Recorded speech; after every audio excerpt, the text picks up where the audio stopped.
Hey guys, how's it going? I'm back. I'm making a quick video for two people that requested this. Somebody, Chevy Gangbang or Chevy something, and Carl 8814 asked about compressor and spray gun options. Compressor size, when you're painting and you're using air tools, it does matter. You can never have one that's too big, but the smallest I'd say to go is maybe like mine right here. I have the Husky model. It's a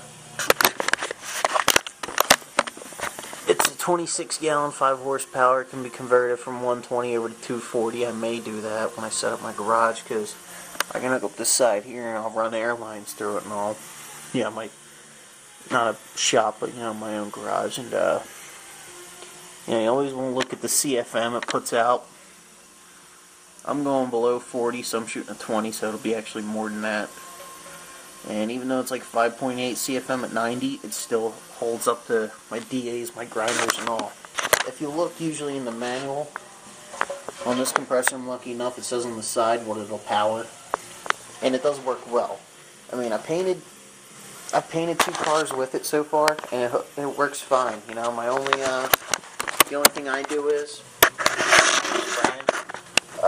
I'll do, like, if I'm shooting the car and I'll do one side, I'll let it take a break and catch up when it kicks in, and then I'll go back to painting. If you stop, like, let's say if you're painting the middle of the hood, and then you want to stop and let it catch up, I wouldn't really do that, because then you'll have, like, a difference in flash time and all, but, like, do one side and let it take a break, catch up, then continue on, then let it catch up, and it works, running air tools, I'll let it run. I'll be going like a whole, I'll do maybe like 2 panels, and it'll start running kind of slow, and then I'll let it catch up, and I'll keep it running and going.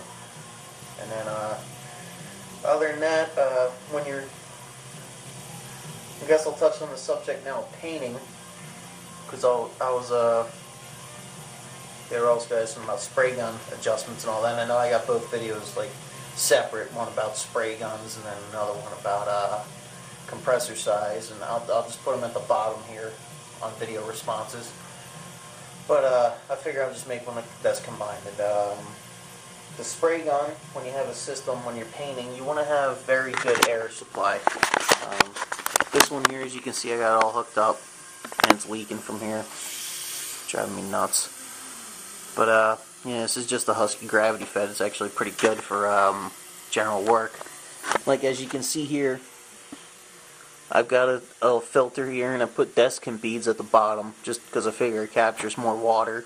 And this compressor don't shoot too much water, but I ran that there, and then I got the barrel filter here. Now, I remember, I think it was Raz D for Meta had his, or I've seen a couple guys, they'll have that filter there under the regulator, or the regulator under it. See, I'll put it under the regulator, so that fills up, and then it regulates my pressure here. Yeah, I know that says 40, but really, when I crank it down, it goes down to the pressure I want. See, when I spray, hang on a second, let me get you set up here. I'm kind of all around with it. But, yeah. I'm trying to get you on the spray. There we go. When I shoot, I'll normally shoot at around, it'll vary between 22 and 25 pounds. Like this gun, I got it set here at about 25 pounds. The thing is, when you set your regulator at your compressor, even though it may say, it'll see how it says 40 here, even though it'll say, like you set it to 22, 23, at this regulator here, you got to remember, it's also running through this whole air line. It's got to push it up. So if I drop that down, it will be a lot smaller. And when they mean, so I'll set this here, so when I pull the trigger, you'll see it'll drop down to about 24, 25. And so will the compressor itself. But enough of that. Sorry about that. I'm flipping around the screen back and forth because I can't see it.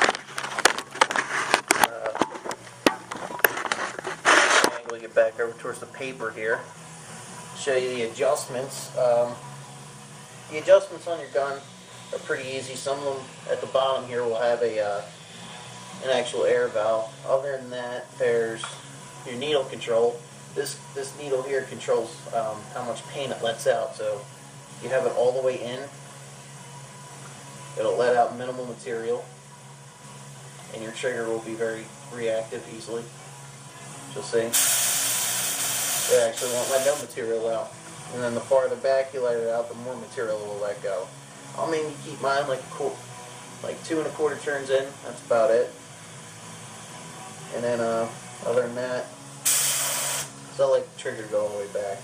This here controls your fan pattern from or shoot like that. Like I could have it turned all the way in. See what it does there. You know, my fan pattern I like to do is maybe 10 to 12 inches around there. You know, so I'll keep it. Let me see here. So right about here, I'd say. That's my spray pattern. 10, 12 inches, maybe 13. So that's the best for my overlap as I'm spraying